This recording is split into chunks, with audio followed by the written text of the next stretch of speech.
In the dead of night, air raid sirens echo across Tehran. Surface-to-air missiles streak into the darkness, intercepting unidentified threats above the Iranian capital.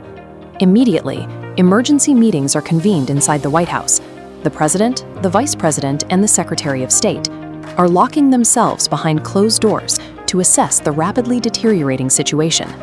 Meanwhile, Israeli leadership is applying immense public pressure on Washington, demanding a green light to launch devastating retaliatory strikes and return the region to the Stone Age.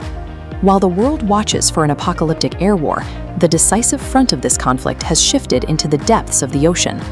This map shows the Strait of Hormuz, a fragile geographic bottleneck connecting the Persian Gulf to the open ocean. As highlighted here, 20% of global oil is forced through this narrow gap, alongside physical undersea cables supporting internet logistics and international banking. Iran has weaponized this entire body of water.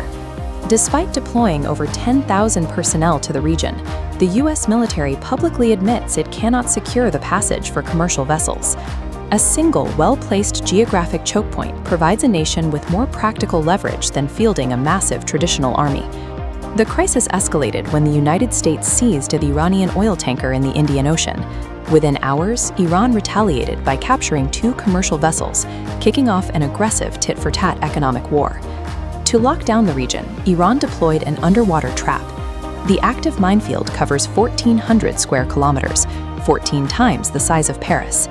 Zooming in, these GPS-connected smart mines can detach and autonomously move to intercept incoming threats. In a closed-door briefing, the U.S. Pentagon admitted that clearing this specific minefield would take at least 6 months, and that's during peacetime. These autonomous swarms neutralize the primary mission of multi-billion-dollar carrier groups.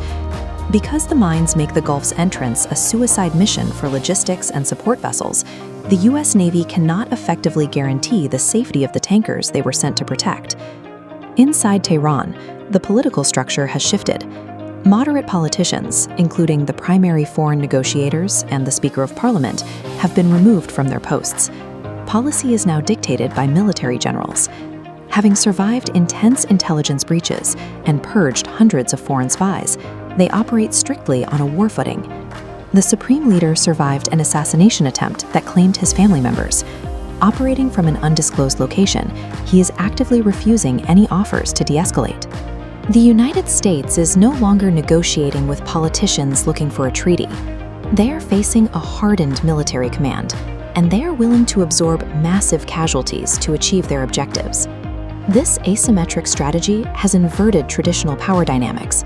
The fallout is bleeding directly into civilian infrastructure worldwide.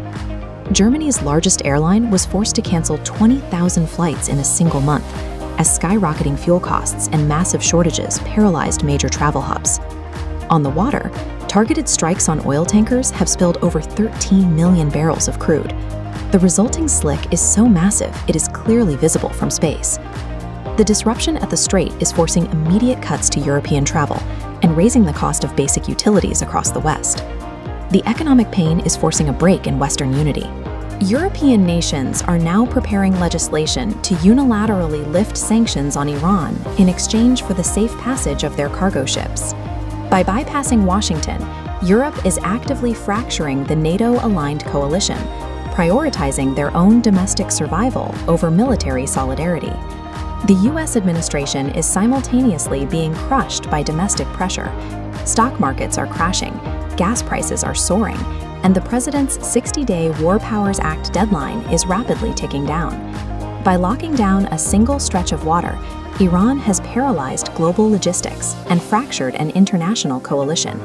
Controlling an economic choke point has proven far more effective than fielding the world's largest navy.